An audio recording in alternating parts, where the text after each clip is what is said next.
రమేష్ గారు, కలేజా సినిమాకి సి కళ్యాణ్ గారు వన్ ఆఫ్ ది పార్ట్నర్ కాదండి. మధ్యలో ఆయన ఇంటర్ఫియర్ అయ్యి నేను పూర్తి చేస్తాను సినిమా అని చెప్పని మధ్యలో ఇంటర్ఫియర్ అయిన సినిమాను పూర్తి చేశారు నా డబ్బుతో తప్పిస్తే ఆయనకు ఎటువంటి సంబంధము లేదండి. మీ కష్టాల్లో ఉన్నప్పుడు ఆయన సపోర్ట్ ఏమైనా ఉందండి? కష్టాల్లో ఉన్నప్పుడు నాకు ఒక భగవంతుడి సపోర్ట్ ఉన్నాడు సార్. సార్ సార్ రమేష్ గారు 14 ఏళ్ల తర్వాత ఎక్స్క్యూజ్ మీ రమేష్ గారు సార్ రమేష్ గారు ఏంటి సార్? మరొక క్వశ్చన్ అండి. మీరు అప్పటికే పెద్ద ఫైనాన్షియర్ కదా, మీరు జైలుకి వెళ్ళేటప్పటికి మీకు చాలామంది డబ్బులు ఇవ్వాల్సి వచ్చు, ప్రొడ్యూసర్లు ఉంటారు, వాళ్ళందరూ ఇచ్చారా ఎగ్గొట్టేశారా? నేను ఎక్కడ కాంట్రవర్సీ కోసం వద్దన్నా కదండి. కాదు సార్, అప్పటికి అంటే ఈయన వెళ్ళాడు కదా ఇంకా అడగడలే అని చెప్పి చాలామంది అలా కొన్ని జరిగినాయి సార్. వాళ్ళ పేర్లు ఏం చెప్పొద్దు కానండి, ఉన్నది సార్. సార్ రమేష్ గారు ఇక్కడ సార్. సార్ ఎదురు సార్ ఆపోజిట్ ఎక్కడ కనపట్లేదండి. సార్ సార్ మీరు ఇంతకుముందు సినిమా అంటే ఒక గ్యామ్లింగ్ అని మీరే చెప్పారు. సేమ్ టైం 14 ఏళ్ల నుంచి మీరు జైల్లో ఉన్నప్పుడు కానీ మీరు ఇండస్ట్రీ దూరంగా ఉన్నప్పుడు ఎవ్వరు ఒక కాల్ కూడా చేయలేదని చెప్పారు. మీరు అలాంటి ఇండస్ట్రీలోనే మళ్ళీ కొనసాగాలనుకుంటున్నారు ఎందుకు? అదే ఇందాక మీరు సినిమాలు ఎటువంటి సినిమాలు చేయబోతున్నా అన్నారు. కథనే హీరో అండి. కథనే నమ్ముకొని సినిమాలు చేస్తాను, కథనే నా హీరో సార్. ఇది సార్ అంటే సినిమా ఇండస్ట్రీ నుంచి మీకు ఎలాంటి సపోర్ట్ లేదన్నారు కదా. సో సినిమా అంటే సపోర్ట్ ఆ మాట అనట్లేదండి.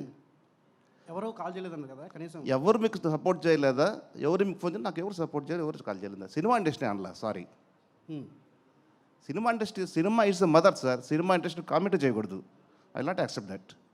సినిమా అనేది ప్యూర్లీ మదర్. తల్లి మనకు అన్నం పెడతారు సార్ 3 పూట్ల. అలాగా సినిమా ఇండస్ట్రీ. సార్ ఇమ్మీడియట్గా ఏమైనా ప్రాజెక్ట్ అనౌన్స్ చేయబోతున్నారా? Chances are there sir. ఏమైనా చర్చలు జరుగుతున్నాయా మీద ఏమైనా ఫైనల్కి అది జరుగుతున్నాయి sir. Okay sir, all the best. Thank you very much అండి. సార్ మీరు సినిమాలు నిర్మాణం చేసిన టైంలో అంటే కొంతమంది సినిమాకి సంబంధం లేని వాళ్ళు అంటే కొన్ని అసాంఘికపరమైన కార్యక్రమాలు కూడా అంటే ఆ టైంలో జరిగాయి సార్. అంటే మీ సినిమా రిలీజ్ టైము ఇన్వాల్వ్ అవ్వడం వల్ల అంటే వాళ్ళ అంటే తెలుసో తెలియక వాళ్ళ పరంగా ఏమన్నా మీ కేసులో? సార్ వాస్తవంగా ఏదో ఒక చోట ఏదో ఒక ఇన్సిడెంట్ జరిగితే ఆ ఇన్సిడెంట్ తీసుకొచ్చి ఈ తప్పుడు కేసులో దాన్ని బనాయించి అదిగో పులి ఇదిగో భూతం అని చూపించి కేసు పెట్టారు. అందువల్లనే సెన్సేషనల్ అయింది.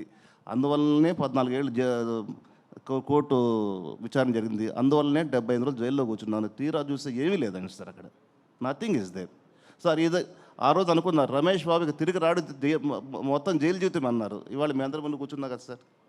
అంటే కాకతాళీయంగా జరిగిందో లేకపోతే అది ఎలా తెలియదు సార్. సేమ్ మీరెలా అయితే బయటకు వచ్చారో అంటే ఆ కేసులో ఉన్న పర్సన్ కూడా రీసెంట్గా బయటకు వచ్చి ఆయన కూడా సంబంధం లేదు సార్. అదే చెప్తున్నా కదా సార్. ఎక్కడో భూతము దయ్యము పిశాచి అంటే దాన్ని తీసుకొచ్చి దానికి లింక్ పెట్టి ఉన్నది లేనిది ఉన్నది లేనిది చేసి పెద్ద చేశారు సార్. అంటే